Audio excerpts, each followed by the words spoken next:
Hello everyone. Today we discuss about hydraulic subject. According to JOT syllabus, 4 same diploma hydraulics एक subject है जिसमें हम लोग को फ्लूइड के बारे में पढ़ना होता है। इसमें डिस्कस करेंगे कि फ्लूइड के प्रॉपर्टीज़ क्या है, फ्लूइड के एप्लीकेशंस क्या है और उसके क्या यूजेस होते हैं इंजीनियरिंग पॉइंट ऑफ व्यू से। ठीक है, तो फ्लूइड के बारे में इसमें आपको डिफरेंट चीज़ें के बारे में जानकारी मिलेगी और डिप्लोमा 4 सेमेस्टर के JOT के अकॉर्डिंग एक सिलेबस है जिसका हमें डिस्कस करना है और पूरे यूनिट को अलग अलग पार्ट वाइज में हम यहाँ पर डिवाइड करेंगे। ठीक है, तो आज के क्लास में यूनिट वन को डिस्कस कर रहे हैं। ठीक है, हाइड्रोलिक्स क्या होता है? Hydraulics is the branch of science. Hydraulics क्या है? ब्रांच ऑफ साइंस है concerned with practical application of fluid primarily liquids. Hydraulics ऐसा ब्रांच है साइंस का जिसमें प्रैक्टिकल एप्लीकेशन है फ्लूइड के जनरली लिक्विड्स के बारे में, यानी कि लिक्विड्स के बारे में इसमें आपको पढ़ने हैं फ्लूइड के लिए। अब फ्लूइड कहते किसको है? फ्लूइड का मतलब यही नहीं कि जो सिर्फ पानी हो, पानी को ही फ्लूइड, लिक्विड को ही फ्लूइड नहीं कहते हैं। कोई भी ऐसी पदार्थ, कोई भी ऐसा मैटर जो कि फ्लो के टेंडेंसी में आए, जो कि बहने की अवस्था में आए, उस सबको हम लोग फ्लूइड कहेंगे। ठीक है, तो देखते हैं आगे फ्लूइड का डिफिनीशन भी हम अभी डिस्कस करेंगे क्या होता है। This branch of science deals with the static, kinematic and dynamic aspect of fluid. यहाँ फ्लूइड के तीन हम लोग एक्सपेक्ट के बारे में बात करेंगे, काइनेमेटिक, डायनेमिक और स्टैटिक के बारे में, कि स्टैटिक कब कहते हैं, काइनेमेटिक कब कहते हैं। तो फ्लूइड की तीन अवस्था है तो उसके बारे में भी डिस्कस करेंगे। ठीक है, तो हाइड्रोलिक्स ऐसा ब्रांच है साइंस का जिसमें हम लोग को पढ़ना होता है प्रैक्टिकल एप्लीकेशन। किसका प्रैक्टिकल एप्लीकेशन? तो लिक्विड का, लिक्विड यानी कि फ्लूइड जो है, फ्लूइड यानी लिक्विड के बारे में प्रैक्टिकल एप्लीकेशन पढ़ेंगे और इसमें आपको static, kinematic and dynamic aspect के बारे में भी पढ़ना होता है।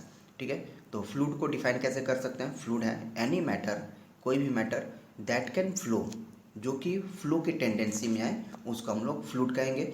ए fluid is a substance that continuously deform under A applied shear stress और एक्सटर्नल फोर्स। और फिर फ्लूइड को इस तरह से डिफाइन कर सकते हैं कि एक फ्लूइड ऐसा सबस्टांस है जो कि कंटिन्यूली डिफॉर्म हो, कंटिन्यूसली अपने शेप को चेंज करता रहे अंडर अप्लाइड शियर स्ट्रेस और एक्सटर्नल फोर्स में।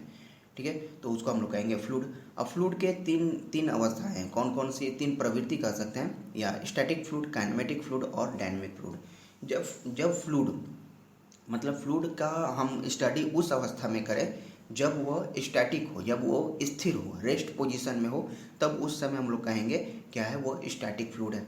यानी कि फ्लूइड का अध्ययन हम उस वक्त कर रहे हैं जब फ्लूइड बहती हुई अवस्था में नहीं है, रेस्टिंग पोजीशन में, जैसे तालाब में ठहरा हुआ पानी, उसमें अगर हम स्टडी कर रहे हैं कि वाटर का क्या क्वालिटी है, वहाँ का वाटर क्या है, टेस्ट क्या है, कलर क्या है, जो भी हम वहाँ उसमें हम उसके प्रॉपर्टीज़ के बारे में डिस्कस कर रहे हैं या फिर स्टडी कर रहे हैं, तो वो कहलाएगा स्टैटिक फ्लूइड, जो कि बहती हुई अवस्था में नहीं है।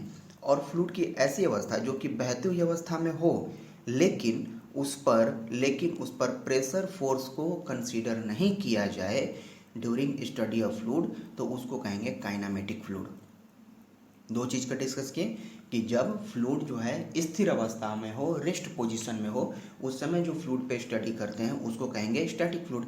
और जब फ्लूइड बहती हुई अवस्था में हो तो यहाँ पर दो भागों में बढ़ जाता है। फ्लूइड बहती हुई अवस्था में तो है लेकिन उस पर लगने वाले फोर्स का कंसिडरेशन एक बार करते हैं, तब उस समय जो कंसिडरेशन करते हुए जो अध्ययन करेंगे उसको कहेंगे काइनेमेटिक फ्लूइड। एंड जब फ्लो के टेंडेंसी में ही वाटर रहेगा और उस समय प्रेशर फोर्स का भी हम लोग कंसिडर करेंगे, तब उस समय कहेंगे उसको डायनेमिक फ्लूइड। जब प्रेशर फोर्स का कंसिडर नहीं करेंगे तब कहेंगे काइनेमेटिक फ्लूइड, और जब प्रेशर फोर्स का उस पर कंसिडर करेंगे तब उसको कहेंगे डायनेमिक फ्लूइड। तो उम्मीद है ये चीज़ें समझ में आई होंगी फ्लूइड के तीन ये टाइप्स में। ठीक है, तो आगे डिस्कस करते हैं इसके नेक्स्ट टॉपिक के बारे में, प्रॉपर्टीज ऑफ फ्लूइड। फ्लूइड के कौन कौन से प्रॉपर्टीज हैं? तो प्रॉपर्टीज में देखते हैं, each fluid is different from other in terms of compression, specific qualities, there are some properties which every fluid share. कुछ फ्लूइड्स हैं जिसके पास में कंपोजिशन और स्पेसिफिक क्वालिटी के आधार पर उनके कुछ प्रॉपर्टीज हैं। कौन कौन से प्रॉपर्टीज हैं? तो एक है काइनेमेटिक प्रॉपर्टीज, दूसरा है थर्मोडायनेमिक प्रॉपर्टीज, तीसरा आता है फिजिकल प्रॉपर्टीज। ठीक है। तो काइनेमेटिक प्रॉपर्टीज में ये हम देखेंगे क्या कि these properties help in understanding the fluid motion, velocity and acceleration. Kinematic properties वह प्रॉपर्टीज को कहेंगे जिसमें फ्लूइड मोशन जो है, वेलोसिटी, फ्लूइड का मोशन, वेलोसिटी और एक्सीलरेशन को समझाता हो, यानी कि फ्लूइड की ऐसी प्रॉपर्टी जो फ्लूइड के मोशन को, उसके वेलोसिटी को और उसके एक्सीलरेशन को समझाता हो, उस प्रॉपर्टीज को कहेंगे काइनेमेटिक प्रॉपर्टीज। ठीक है। काइनेमेटिक फ्लूइड की बात किए थे जब फ्लूइड बहती हुई अवस्था में हो, ठीक है, मोशन में हो और उस पर फोर्स का, प्रेशर फोर्स का कंसीडर नहीं करेंगे तब कहेंगे काइनेमेटिक, और जब प्रेशर फोर्स को कंसीडर करके जब उसका अध्ययन कर रहे हैं तब उसको कहेंगे डायनेमिक। ठीक है। नेक्स्ट बात करते हैं थर्मोडायनेमिक प्रॉपर्टीज का। तो थर्मोडायनेमिक प्रॉपर्टीज फ्लूइड का वह प्रॉपर्टीज होता है जो कि हमें अंडरस्टैंडिंग यानी कि समझने में मदद करता है। थर्मोडायनेमिक प्रॉपर्टीज कौन कौन से? टेम्परेचर, डेंसिटी और प्रेशर। फ्लूइड की यह तीन प्रॉपर्टी जो टेम्परेचर, डेंसिटी और प्रेशर को समझने में सहायता करता है उसको कहेंगे, उस प्रॉपर्टीज को कहेंगे थर्मोडायनेमिक प्रॉपर्टीज। ठीक है। फ्लूइड की वह फ्लूइड का मोशन, वेलोसिटी और एक्सीलरेशन समझने में सहायता करता है तो उसको कहेंगे हम लोग काइनेमेटिक प्रॉपर्टीज। ठीक है। और थर्मोडायनेमिक प्रॉपर्टीज कौन कौन से हैं? तो टेम्परेचर, डेंसिटी एंड प्रेशर। अगला है हमारा फिजिकल प्रॉपर्टीज। तो फ्लूइड का जो कलर है, ऑर्डर है, यानी कि फ्लूइड का कौन से रंग का है, उसका कलर और उसका स्वाद कैसा है, ऑर्डर, सुगंध में यानी कि स्मेल में कैसा है, इस चीज़ को अगर हम चेक करते हैं तो ये कहलाता है उसका फिजिकल प्रॉपर्टीज। ठीक है। These properties help in understanding the physical state of fluid. Physical state of fluid को समझने में जो प्रॉपर्टीज हेल्प करता है उसको कहेंगे फिजिकल प्रॉपर्टीज। तो उम्मीद है इतना सब चीज़ें आपको क्लियर हुई होंगी। नेक्स्ट कुछ डिफिनीशंस हैं इसमें, और डिफिनीशंस जो कि आपको छोटे छोटे डिफिनीशंस हैं और ये आपको एग्जाम्स में राइटर शॉर्ट नोट्स के अंदर में पूछे जाते हैं। तो एक एक करके सबका डिस्कस करते हैं। फर्स्ट वन इज डेंसिटी और मास डेंसिटी। देखिए डेंसिटी जो आप पहले जानते थे, डेंसिटी बराबर मास पर यूनिट वॉल्यूम। तो यहाँ भी यही चीज़ है, यहाँ भी यही डेंसिटी होता है, डेंसिटी बराबर मास पर यूनिट वॉल्यूम ही होता है। लेकिन आपको कभी कभी मास को चेंज करना पड़ता है वेट में, तो वहाँ पर ग्रेविटी यानी कि एक्सीलरेशन ग्रेविटी से आपको उसमें मल्टीप्लाई करना पड़ जाता है। ठीक है। तो W बराबर mg का वैल्यू यहाँ पर यूज करना पड़ेगा, और इस पर न्यूमेरिकल बहुत बार आपसे पूछे जाते हैं। तो देखते हैं इसका डेफिनेशन क्या है। डेंसिटी क्या है? The density of a fluid is defined as the ratio of mass of fluid to its volume. यही तो बताया, डेंसिटी बराबर होता है मास पर इंटू वॉल्यूम। यहाँ भी तो ये लिखा है ratio of mass of fluid to its volume. Mass को वॉल्यूम से डिवाइड देंगे तो आ जाएगा डेंसिटी। नेक्स्ट है the density of gases is dependent on pressure. Gas का भी डेंसिटी कैलकुलेट करते हैं तो वो जो है वो आपको डिपेंड होगा किस पे? प्रेशर पे एंड टेम्परेचर पे। While the density of liquid remains constant. जो डेंसिटी लिक्विड का होता है वो रिमेन्स कांस्टेंट रहता है। नेक्स्ट डिस्कस करेंगे डेंसिटी को किस तरह से डिनोट करेंगे और उसका यूनिट क्या होगा। The density is denoted by kilogram पर मीटर क्यूब, क्योंकि मास जो होता है, वेट जो होता है केजी में, और वॉल्यूम जो होता है वो मीटर क्यूब में, तो किलोग्राम पर मीटर क्यूब हो जाएगा। इसको रो से डिनोट करते हैं, मास पॉइंट वॉल्यूम किलोग्राम पर मीटर क्यूब। जब वाटर की डेंसिटी की बात की जाए, वाटर यानी कि प्योर वाटर जो फ्रेश वाटर होता है उसका डेंसिटी होता है 1000 किलोग्राम पर मीटर क्यूब, या फिर ग्राम पर सीसी में आता है तो उसको वहाँ पर हो जाएगा 1 ग्राम पर सीसी। सीसी का मतलब सेंटीमीटर क्यूब। अगर किलोग्राम पर मीटर क्यूब में है तो 1000, और ग्राम पर सीसी में होगा तो वैल्यू होगा इसका ओनली एंड ओनली 1। जबकि एयर की डेंसिटी की बात की जाए तो हो जाएगा 1.225 किलोग्राम पर मीटर क्यूब। तो ठीक है। तो वाटर और एयर इसलिए हमने लिखवा रहे हैं क्योंकि वाटर और एयर का वैल्यू न्यूमेरिकल में आपसे पूछा जाता है। ये वैल्यू अगर न्यूमेरिकल में नहीं देगा तो आपको इतने ही वैल्यू को एज्यूम करना होता है। ठीक है। नेक्स्ट है स्पेसिफिक ग्रेविटी। स्पेसिफिक ग्रेविटी का मतलब ये हुआ, किसी भी चीज़ का स्पेसिफिक ग्रेविटी बताता है कि वह पानी के रिस्पेक्ट में कितना ज़्यादा भारी है। ठीक है। उतना मल्टीपल्स वो भारी होता है। तो स्पेसिफिक ग्रेविटी हो चाहे रिलेटिव डेंसिटी हो, दोनों को यहाँ पर सेम ही कहेंगे। Specific gravity defined as the ratio of density of fluid, यानी कि डेंसिटी ऑफ फ्लूइड का रेशियो होता है किसका, कौन सा density? The density of fluid to the density of standard fluid. यहाँ पर स्टैंडर्ड फ्लूइड को डेंसिटी ऑफ वाटर लेते हैं। जैसे आपको स्पेसिफिक ग्रेविटी आपको लिखना होगा, जैसे सीमेंट का स्पेसिफिक ग्रेविटी लेते हैं तो क्या करेंगे, कोई भी चीज़ का लिखा है तो उसका सीमेंट का डेंसिटी बट्टा में डेंसिटी ऑफ वाटर कर देंगे तो इसका क्या मिल जाएगा हमको, स्पेसिफिक ग्रेविटी। यानी कि जो पार्टिकुलर चीज़ का हम डेंसिटी स्पेसिफिक ग्रेविटी निकाल रहे हैं वो यही जानकारी देता है कि पानी के रिस्पेक्ट में कितना वो वेटेड है, कितना वो भारी है। तो दोनों का हम क्या करते हैं, डेंसिटी से उसको डिवाइड कर देते हैं। बॉटम पोर्शन में, लोअर पोर्शन में हमेशा डेंसिटी ऑफ वाटर ही रहेगा। अब जो डेंसिटी का यूनिट ऊपर है वही डेंसिटी का यूनिट नीचे होगा, ठीक है। और ये भी रेशियो डायमेंशन लेस होता है, ठीक है। तो यहाँ पर और भी हमने ऐड किया हुआ है, standard liquid is taken as water. साफ साफ शब्दों में लिखा हुआ है कि स्टैंडर्ड लिक्विड जो है वो उसको वाटर ही कंसीडर करना है, while standard gas is taken as air. जबकि स्टैंडर्ड गैस की बात आएगी तो हमको एयर को वहाँ पर कैलकुलेट करना होगा। और एयर के लिए क्या माने थे, 1.225 किलोग्राम पर मीटर क्यूब की वैल्यू यहाँ से कंसीडर करना होता है। स्पेसिफिक ग्रेविटी को डिनोट करते हैं किससे, तो स्पेसिफिक ग्रेविटी को डिनोट करेंगे कैपिटल जी से इसको डिनोट करते हैं, या फिर एस जी भी लिख सकते हैं। स्पेसिफिक ग्रेविटी एच जी बराबर, तो डेंसिटी ऑफ फ्लूइड बता में डेंसिटी ऑफ स्टैंडर्ड फ्लूइड। तो ये सभी थे आपको स्पेसिफिक ग्रेविटी के बारे में। और कुछ इसके पॉइंट्स हैं जो स्पेशल पॉइंट्स है इसके। It is common to use the density of water at 4 degree centigrade as a reference point as water at this point has the highest density of 1000 kilogram पर मीटर क्यूब। तो देखिए एक ये छोटा सा note है जो कि आपसे हो सकता है ऑब्जेक्टिव में पूछ ले कि मैक्सिमम डेंसिटी ऑफ वाटर कितने टेम्परेचर पर होता है, तो लिख सकते हैं कि 4 डिग्री सेंटीग्रेड पर होता है।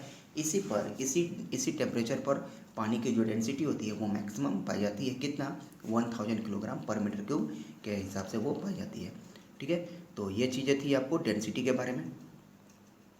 अब नेक्स्ट डिस्कस करते हैं इसके कुछ एग्जांपल्स, कौन कौन से एग्जांपल्स हैं इस पर बेस्ड जो पूछे जा चुके हैं आपसे आने वाले एग्जाम में, और आगे भी ऐसे ही टाइप के क्वेश्चन आपसे पूछे जा सकते हैं। जैसा कि एग्जांपल में कहा गया कि if 5 metre cube of certain oil, कोई ऑयल का वॉल्यूम दिया है 5 metre cube of certain oil of weight 4000 newton. देखिए यहाँ पर वेट जो है न्यूटन में दे रखा है। Calculate the density and specific gravity of oil. यहाँ पर आपको डेंसिटी भी निकालना है और स्पेसिफिक ग्रेविटी दोनों ही कैलकुलेट करना है। तो सबसे पहले दी हुई चीज़ों को हमने यहाँ पर लिख लेना है। गिवन डेटा में क्या क्या है, वॉल्यूम दिया हुआ है और वेट दिया हुआ है। ध्यान रखेंगे वेट का जो यूनिट दिया है वो न्यूटन में दिया है, केजी में नहीं दिया है, तो आपको यहाँ से इसको चेंज करना पड़ेगा, ठीक है। तो हमें क्या क्या पूछा हुआ है सबसे पहले गिवन वैल्यू के देख लेते हैं। सबसे पहले पूछा हुआ कि कैलकुलेट द डेंसिटी। तो डेंसिटी बराबर होता है मास पर यूनिट वॉल्यूम, और मास हमको, तो मास यहाँ पर हमारे पास में वेट है, मास तो है नहीं, तो यहाँ से W बराबर mg, यानी मास जब निकालेंगे तो हो जाएगा जितना वेट दिया हुआ है उसको स्पेसिफिक ग्रेविटी से ग्रेविटेशनल एक्सीलरेशन से डिवाइड देंगे, तो यहाँ से हमको मिल जाता है मास इन टर्म्स ऑफ kg। और जो वॉल्यूम है, वॉल्यूम 5 मीटर क्यूब दे रखा है ऑलरेडी, तो 5 से यहाँ डिवाइड कर दिए और वैल्यू मिल गया 81.55 किलोग्राम पर मीटर क्यूब, ठीक है। तो उम्मीद है ये चीज़ें क्लियर हुई होंगी। कोई क्वेश्चन कैसा भी हो सबसे पहले क्या करना है, गिवन डेटा लिखना है। गिवन डेटा क्या दिया है, 5 metre cube of certain oil, कोई ऑयल है, नाम नहीं दिया है कौन सा ऑयल है, कोई भी ऑयल हो सकता है, जिसका वॉल्यूम 5 मीटर क्यूब का है और वेट 4000 न्यूटन है। तो दोनों को लिख लें यहाँ पे। तो हमें क्या निकालना है, सबसे पहले डेंसिटी निकालना है। तो डेंसिटी बराबर मास पर वॉल्यूम होता है, और इसमें मास को हमें पता नहीं था, तो मास निकालने के लिए W बराबर mg होता है। फॉर्मूला आप जानते होंगे, 9th में पढ़े होंगे इसको। तो यहाँ से मास निकाल लिए, जी से इसमें डिवाइड देंगे। स्मॉल जी की वैल्यू 9.81 होती है, ये आप सभी को पहले से ही पता है। तो इस चीज़ को यहाँ पर कैलकुलेट कर लिए 81.55 किलोग्राम पर मीटर क्यूब, ये आ गया डेंसिटी। अब क्या पूछा है, अब पूछा है कि स्पेसिफिक ग्रेविटी भी बताइए, इस ऑयल का स्पेसिफिक ग्रेविटी कितना होगा। तो हम जानते हैं क्या कि स्पेसिफिक ग्रेविटी बराबर, देखिए स्पेसिफिक ग्रेविटी बराबर जी बराबर क्या होता है, जिस ऑयल का निकालना है उस ऑयल का density of oil to the density of water, यही होता है। और वाटर का डेंसिटी आपको पता है कि अगर किलोग्राम पर मीटर क्यूब में है तो 1000, और ग्राम पर सीसी में है तो 1 ग्राम पर सीसी होगा। तो ऑयल का डेंसिटी तो यहाँ पर ऑलरेडी निकाल चुके हैं, 81.55, और चूँकि है ये किलोग्राम पर मीटर क्यूब में, तो वाटर का डेंसिटी भी हमें लिखना होगा 1000 किलोग्राम पर मीटर क्यूब। मतलब ये कि स्पेसिफिक ग्रेविटी जब निकालना है तो क्या करेंगे कि ऑयल का जो डेंसिटी है डेंसिटी ऊपर रख दिए और डिवाइड बाई 1000, तो यहाँ से मिल गया आपको कौन सा, specific gravity of certain oil. कोई भी ऑयल हो, उस ऑयल का जो क्वेश्चन में आपसे पूछा गया है उसका स्पेसिफिक ग्रेविटी आपको मिल गया। और स्पेसिफिक ग्रेविटी का कोई यूनिट नहीं होता है, इसलिए यहाँ पर यूनिट को यूज नहीं किए हुए। ठीक है, तो उम्मीद है इतना चीज़ें क्लियर हुई होंगी। एक और आपका एग्जाम्पल है, एक और एग्जाम्पल देख लेते हैं। Calculate the density and specific gravity of 1 litre of liquid which weight is 7 newton. यहाँ भी आपसे पूछा है डेंसिटी और स्पेसिफिक ग्रेविटी, यहाँ भी डेंसिटी पूछा है और स्पेसिफिक ग्रेविटी दोनों पूछा है। जहाँ पर वॉल्यूम दिया है 1 लीटर, अब यहाँ पर लीटर में दिया है, मीटर क्यूब में चेंज करना पड़ेगा। ठीक है, हम जानते हैं कि 1 मीटर क्यूब में 1000 लीटर होता है। अगर नहीं पता है तो आप इसको नोट करके रख लेंगे कि 1 मीटर क्यूब में 1000 लीटर होता है। तो यहाँ पर आपको लीटर कितना, वॉल्यूम कितना दिया है 1 लीटर, तो मीटर क्यूब में निकालेंगे तो 1/1000 हो जाएगा, तो मीटर क्यूब में मिल जाएगा। और वेट 7 न्यूटन है, अगेन इसको केजी में चेंज करेंगे तो डिवाइड देंगे 9.81 से। तो यहाँ से फिर से वही काम करना है, क्यों, क्योंकि हमारे पास में डेंसिटी चाहिए। डेंसिटी इज इक्वल टू होता है मास पर वॉल्यूम, और मास निकालने के लिए देखिए क्या किए, 7 को डिवाइड दे दिए 9.81 से। यानी जब न्यूटन में होता, अगर केजी में होता तो ये काम नहीं करना पड़ता। तो यहाँ से मिल गया हमको मास की वैल्यू। और वॉल्यूम जो है 1 लीटर है, अभी बताएं कि 1 मीटर क्यूब में 1000 लीटर होता है, तो 1 लीटर में कितना मीटर क्यूब होगा, उसके लिए 1/1000 किए, तो यहाँ से हमको मिल गया वॉल्यूम। इन दोनों को आपस में डिवाइड किए तो हमें मिल गया 713.55 किलोग्राम पर मीटर क्यूब। ये मिल गया हमको कौन सा, डेंसिटी। अब जब स्पेसिफिक ग्रेविटी निकालना है तो इसी में 713.55 में ही हमको भागा करना पड़ेगा 1000 से, तो हमें क्या मिल जाएगा, स्पेसिफिक ग्रेविटी। देखिए कैसे करेंगे, तो स्पेसिफिक ग्रेविटी निकालने के लिए जितना लिक्विड का डेंसिटी है और जितना वाटर का डेंसिटी है, इन दोनों को आपस में डिवाइड कर देना होता है। तो ये दोनों को डिवाइड कर दिए तो हमारे पास में वैल्यू मिल गया कुछ इस तरह का। ठीक है, तो उम्मीद है ये चीज़ें आपको क्लियर हुई होंगी। और नेक्स्ट डिस्कस करते हैं सरफेस टेंशन। सरफेस टेंशन क्या होता है, इसके कितने टाइप्स होते हैं, और सरफेस टेंशन का कहाँ पर यूज होता है। ठीक है, सरफेस टेंशन कैलकुलेट कर, प्रेशर इंटेंसिटी के केस में भी यूज होगा आपका। सरफेस टेंशन होता क्या है, देखिए जैसे कि पानी बाल्टी में या ग्लास में पानी कहीं भी आप लिए हुए हैं और उसमें फूंक मारते हैं तो उसमें एक डिप्रेशन दिखता है, वो डिप्रेशन होता है सरफेस टेंशन की वजह से। मतलब कि एक बहुत ही पतली झिल्ली पानी के ऊपर में रहता है, जिसके वजह से हवाई जहाज भी तैरता है, जिसके वजह से वर्षा की बूंदें गोलाकार भी होती हैं। ठीक है, तो बहुत कुछ क्रिया है, बहुत कुछ घटनाएं सरफेस टेंशन यानी पृष्ठ तनाव की वजह से होती हैं। तो इसको कैसे डिफाइन करेंगे, surface tension is defined as the tensile force acting on surface of liquid. कोई भी सरफेस के लिक्विड पर जो टेंसाइल फोर्स एक्ट करती हैं in contact with a gas और the surface between two immiscible liquid such that the contact surface behave like a membrane under tension. ठीक है, तो हम आपको हिंदी में ही समझा दिए कि जैसे पानी, ग्लास में पानी लेकर के फूंक मारेंगे तो उसमें एक डिप्रेशन दिखेगा, एक डिप्रेशन यानी कि एक गड्ढा टाइप का बन जाता है। वो डिप्रेशन कैसे बनता है, वो डिप्रेशन उसके पानी के ऊपर एक बहुत ही हल्की झिल्ली यानी मेम्ब्रेन टाइप का कुछ मटेरियल वहाँ पर वर्क करता है जो कि टेंशन में रहता है। उसी झिल्ली को, उसी मेम्ब्रेन को हम लोग कहते हैं पृष्ठीय तनाव यानी कि सरफेस टेंशन कहा जाता है। ठीक है, सरफेस टेंशन डिफाइन करें कैसे, tensile force acting on the surface of a liquid. Liquid के सरफेस पर टेंसाइल फोर्स एक्ट करना जो कि कांटेक्ट में रहता है गैस का या फिर सरफेस के बीच में, between two immiscible liquid such that the contact surface behave like a membrane. Contact surface जो है मेम्ब्रेन की तरह बिहेव करता है, उसी को कहा जाता है सरफेस टेंशन। ठीक है, उसी को कहते हैं सरफेस टेंशन। नेक्स्ट है the surface tension of water is at 100 degree centigrade. 100 degree centigrade पर सरफेस टेंशन जो होता है वाटर का 0.059 होता है और 0 डिग्री सेंटीग्रेड पर 0.079। देखिए ये जो डेटा है आपसे ऑब्जेक्टिव में हो सकता है कि पूछ लिया जाए, इसलिए ये ऑब्जेक्टिव पॉइंट ऑफ व्यू से इंपॉर्टेंट है। अगर आप नोट्स बना रहे हैं तो नोट्स में ये बातें आप इंक्लूड करते चलें। सरफेस टेंशन अब हमें 3 चीज़ों का पढ़ना है। कौन कौन चीज़ों का पढ़ना है, तो देखिए पहला है सोप बबल यानी कि जो साबुन का बुलबुला है उसके बारे में पढ़ना है कि कितना होता है। दूसरा है लिक्विड ड्रॉपलेट कि जो पानी की बूंदें हैं, वर्षा की बूंदें हैं उसका, और जो जेट है लिक्विड जेट यानी कि फुहारा कह सकते हैं। तो इन तीनों में सरफेस टेंशन को कैसे कैलकुलेट करेंगे। या फिर पूछता है इसमें बताइए प्रेशर इंटेंसिटी कितना होगा।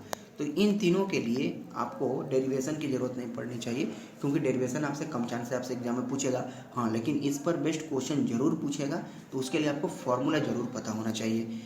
अगर सोप बबल है तो इसके लिए 8 सिग्मा बाई डी यूज करेंगे फॉर्मूला। लिक्विड जेट है तो इसके लिए 4 सिग्मा बाई डी यूज करेंगे फॉर्मूला। और जब लिक्विड जेट है, लिक्विड ड्रॉपलेट के लिए,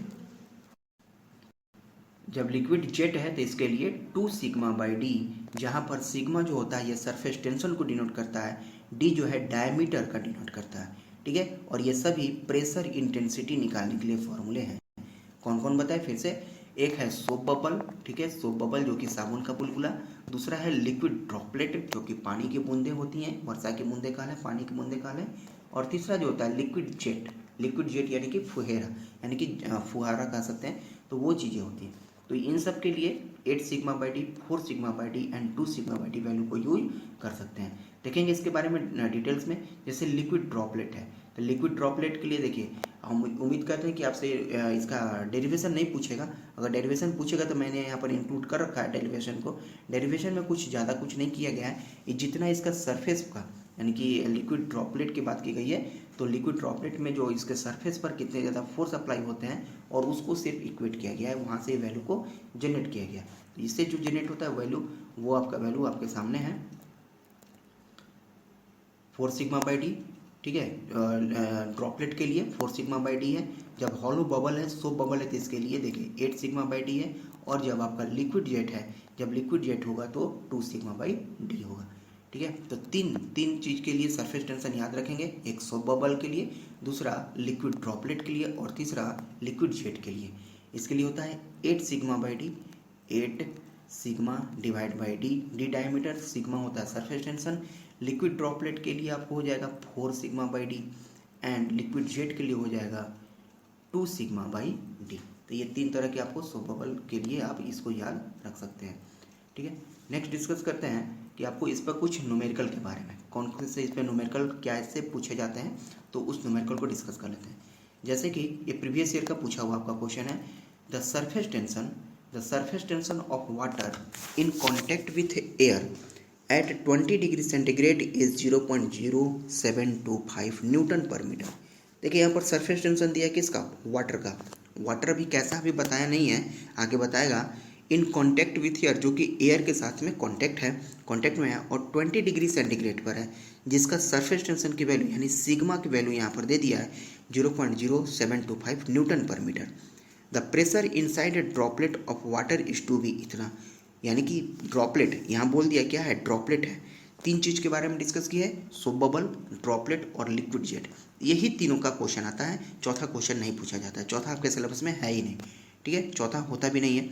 तो ये इसके लिए आपको प्रेशर की वैल्यू दे रखा है, यहाँ पे सरफेस टेंशन दे रखा है, तब आपसे डायमीटर पूछ सकता है। और क्या, यही 3 चीज़ तो था।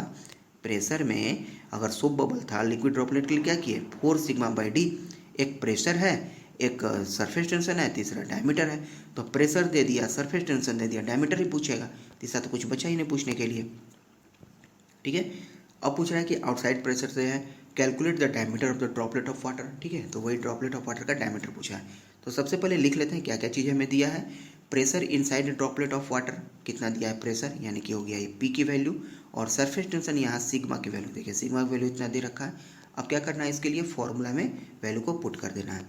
फॉर्मूला क्या होता है, P बराबर होता है 4 सिग्मा बाई डी, ठीक है। लिक्विड ड्रॉपलेट के लिए सोप बबल रहता तो 8 सिग्मा बाई डी, और लिक्विड जेट रहता तो 2 सिग्मा बाई डी होता। इसमें वैल्यू को P के जगह इसका वैल्यू पुट कर दिए और सिग्मा की जगह पुट कर दिए। डी हमें निकल गया मीटर में, जब mm में पूछा तो डी को 1000 से मल्टीप्लाई कर दिए, तो यहाँ से हमें डी मिल गया mm में। यानी जो लिक्विड ड्रॉपलेट है, लिक्विड जो ड्रॉप है, उसका डायमीटर 1.45 mm होगा, ठीक है।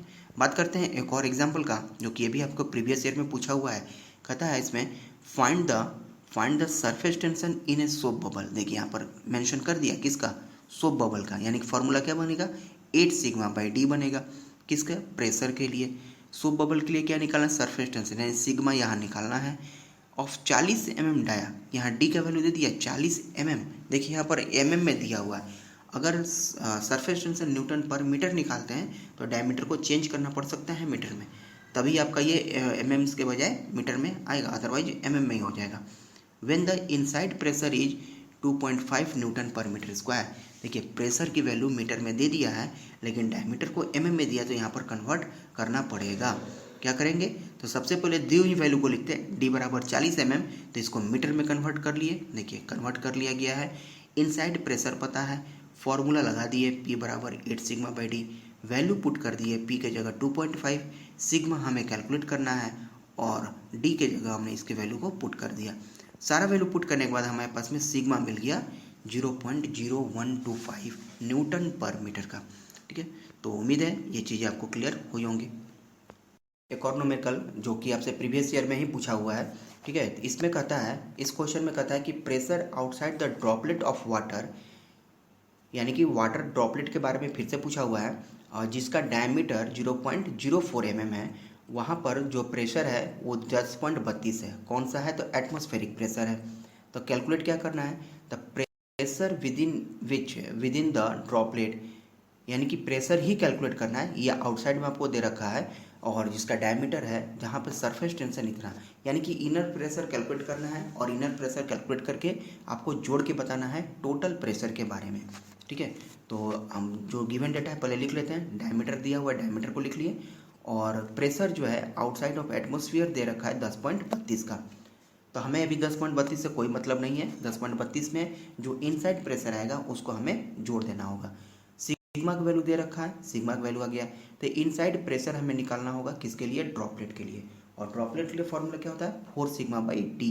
ठीक है, 4 सिग्मा बाई डी, इसमें वैल्यू को हमने पुट किया, तो यहाँ से मिल गया हमको इनसाइड प्रेशर। और जब टोटल प्रेशर पूछा है तो 7250 में 10.3 जो पहले से दे रखा था 10.32, इसको हमने क्या करना है? ऐड कर दिए। दोनों को ऐड कर दिए तो मेरे पास मिल गया 11045 न्यूटन पर मीटर स्क्वायर। तो ये थे आपको ये 3 इसके एग्जाम्पल जो आपसे प्रीवियस ईयर में पूछे हुए हैं। इस पर बेस्ड कोई भी क्वेश्चन हो, आपको इसी फॉर्मूले से बनेंगे। ठीक है, यही 3 फॉर्मूले हैं। सुबबल के लिए 8 सिग्मा बाई डी, ठीक है, और लिक्विड ड्रॉपलेट के लिए 4 sigma by D, and liquid jet के लिए 2 sigma by D.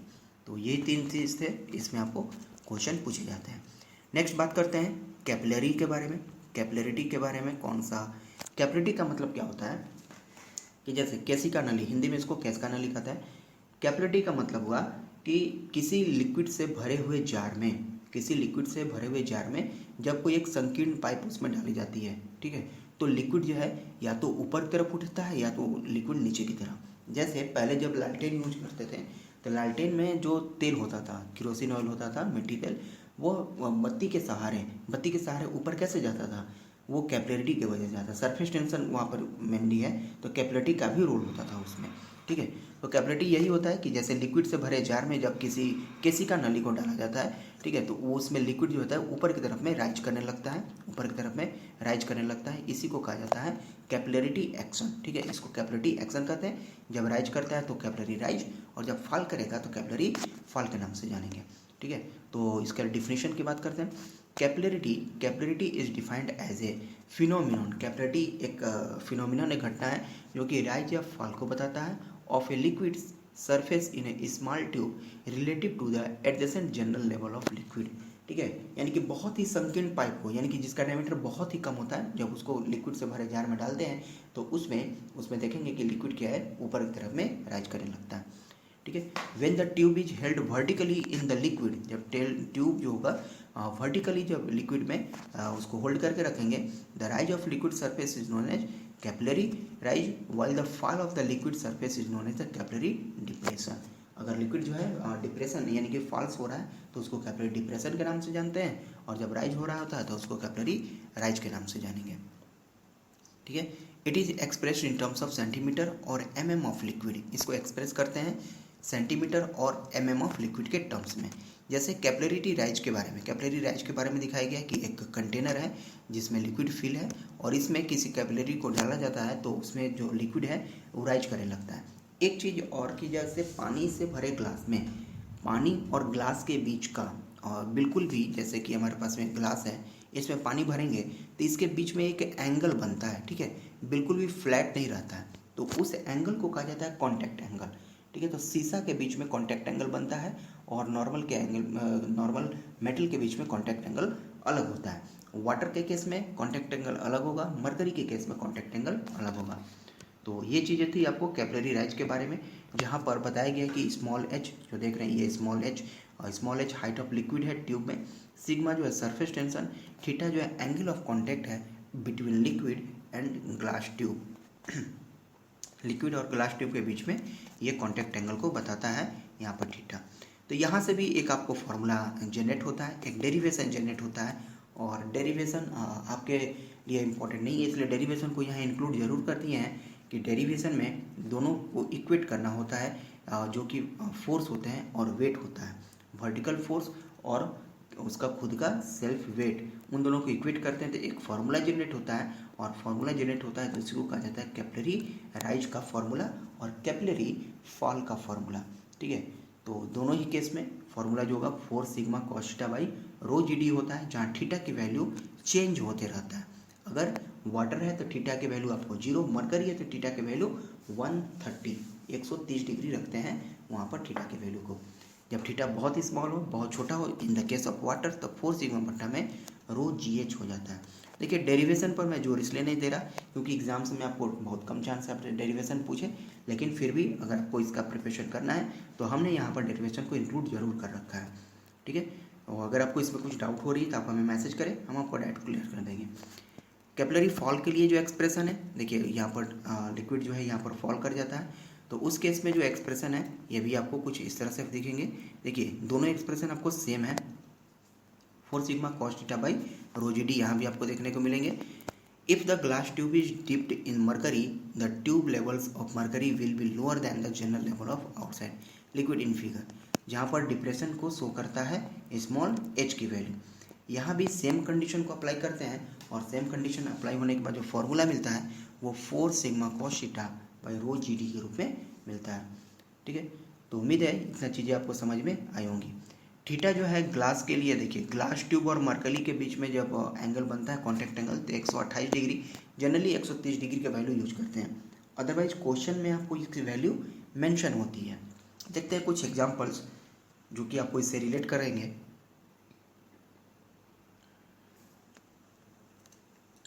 Calculate the capillary rise in a glass tube of 2.5 mm diameter. एक ग्लास ट्यूब है जिसका डायमीटर 2.5 mm है, when immersed vertically in water and mercury. Water और mercury दोनों में vertically immerse किया जाता है, डुबाया जाता है।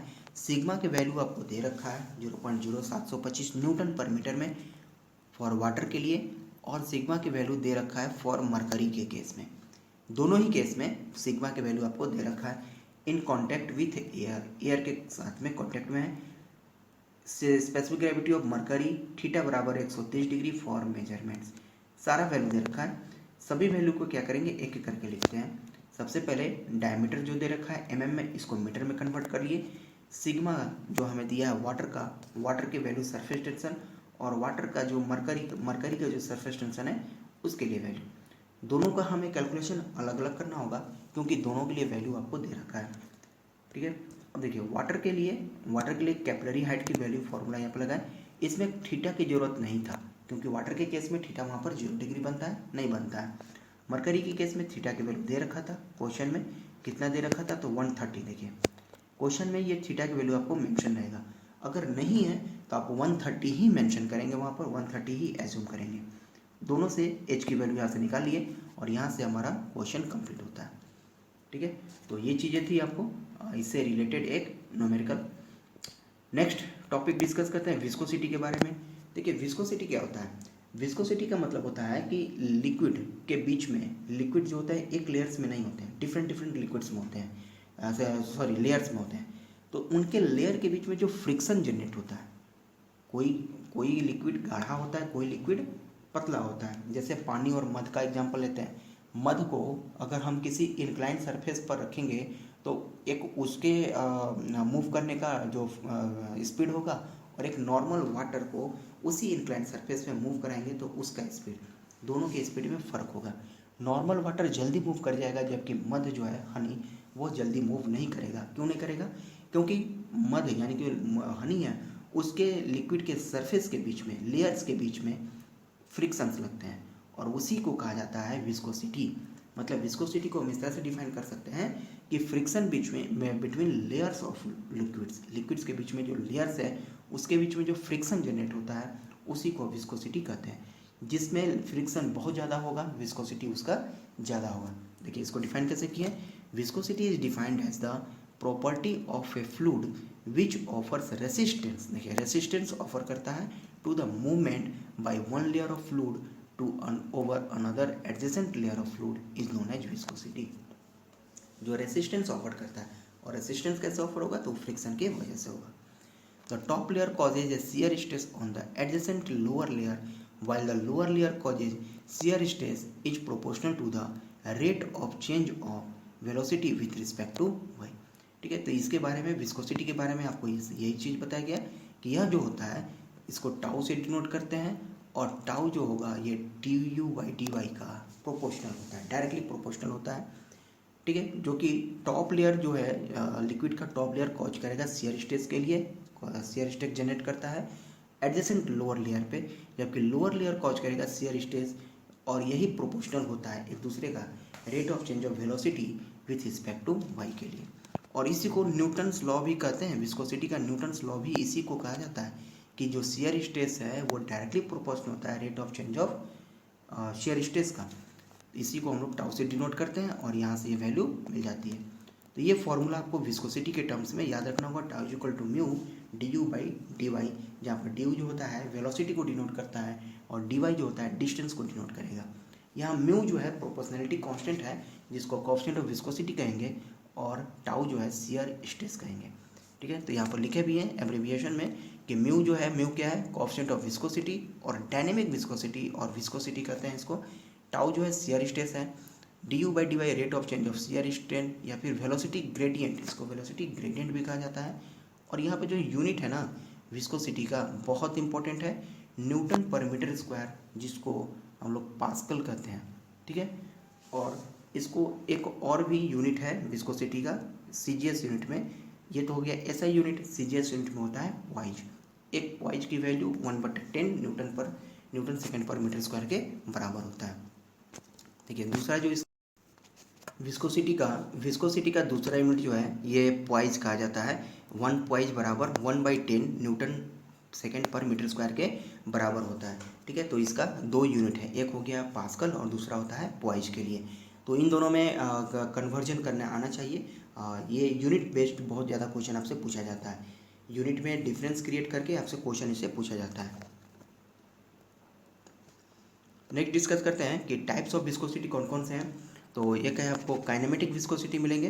ठीक है, और उसके बाद से न्यूटन्स लॉ ऑफ विस्कोसिटी के बारे में डिस्कस करेंगे। काइनेमेटिक विस्कोसिटी जो होता है, it is defined as the ratio between the dynamic viscosity and the density of the fluid. Kinematic viscosity का मतलब इसको न्यू से डिनोट किया जाता है, न्यू बराबर म्यू बट्टा में रो होता है। म्यू होता है डायनेमिक विस्कोसिटी और रो जो होता है डेंसिटी ऑफ फ्लूइड को डिनोट करते हैं। तो इस चीज़ को कहेंगे हम लोग काइनेमेटिक विस्कोसिटी। ठीक है, और यूनिट जो होता है काइनेमेटिक विस्कोसिटी का मीटर स्क्वायर पर सेकंड होता है। यूनिट का खास ध्यान रखेंगे क्योंकि यूनिट बेस्ड आपसे क्वेश्चन पूछे जाते हैं एग्जाम्स में। ठीक है, स्टोक इज अनदर, स्टोक जो होता है काइनेमेटिक विस्कोसिटी का सीजीएस यूनिट होता है, जो कि एक स्टोक बराबर 10⁻⁻⁴ मीटर स्क्वायर पर सेकंड के बराबर होता है।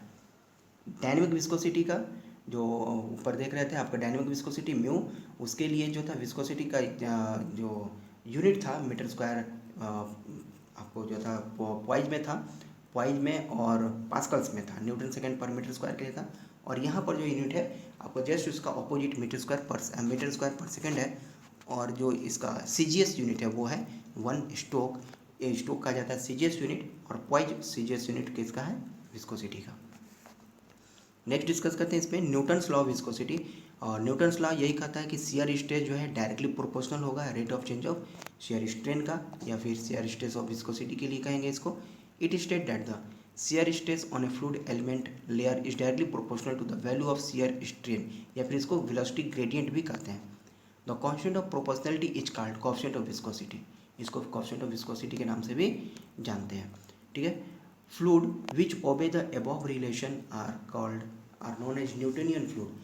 ऐसा फ्लूइड जो कि न्यूटन्स लॉ को फॉलो करे उसको कहेंगे न्यूटोनियन फ्लूइड, और जो फॉलो नहीं करता है उसको कहते हैं non Newtonian fluid.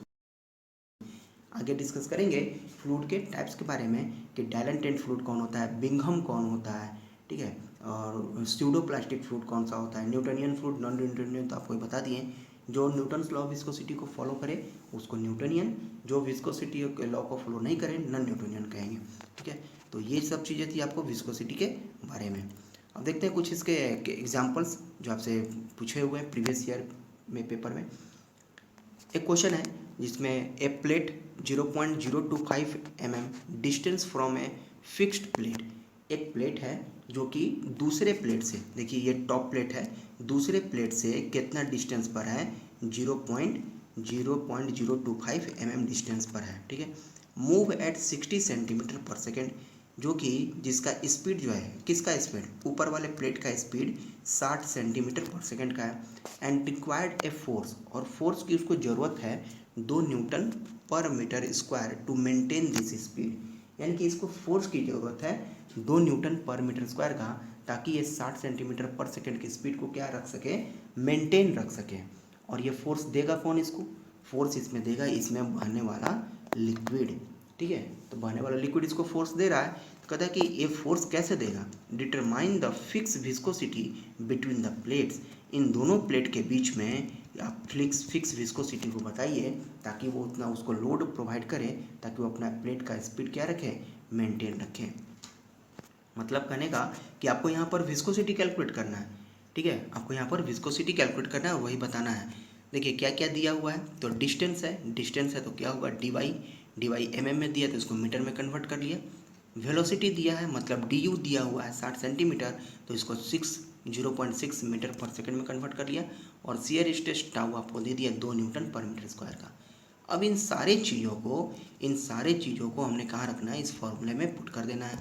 Tau is equal to mu du/dy, इसमें वैल्यू को पुट कर दिए और यहाँ से क्या निकाल लिए, coefficient of velocity, coefficient of viscosity निकाल लिए न्यूटन सेकंड पर मीटर स्क्वायर में। अगर पॉइंट में निकालना हो तो ये वैल्यू को हमने पॉइंट में भी कन्वर्ट कर दिया, उसको 10 से मल्टीप्लाई करके। ठीक है, तो उम्मीद है ये चीज़ें आपको क्लियर हुई होंगी। ज़्यादा कुछ टफ नहीं है, जो भी चीज़ें दी हुई हैं क्वेश्चन में आपको सिर्फ गिवन डेटा लिख लीजिए और जो फार्मूला आपको पता है वो फार्मूला का एप्लीकेशन उसमें कर देना है। तो उम्मीद है आपको इतनी चीज़ें क्लियर हुई होंगी। आज की क्लास में इतना ही, हम मिलते हैं अपने नेक्स्ट क्लास में कुछ नए टॉपिक के साथ और रिमेनिंग्स यूनिट्स को और एक ही वीडियो में हम उसको कन्वर्ट करेंगे, उसको कंप्लीट कर लेंगे। ठीक है, तो बने रहे हमारे साथ और पूरे यूनिट को लास्ट तक जरूर देखें।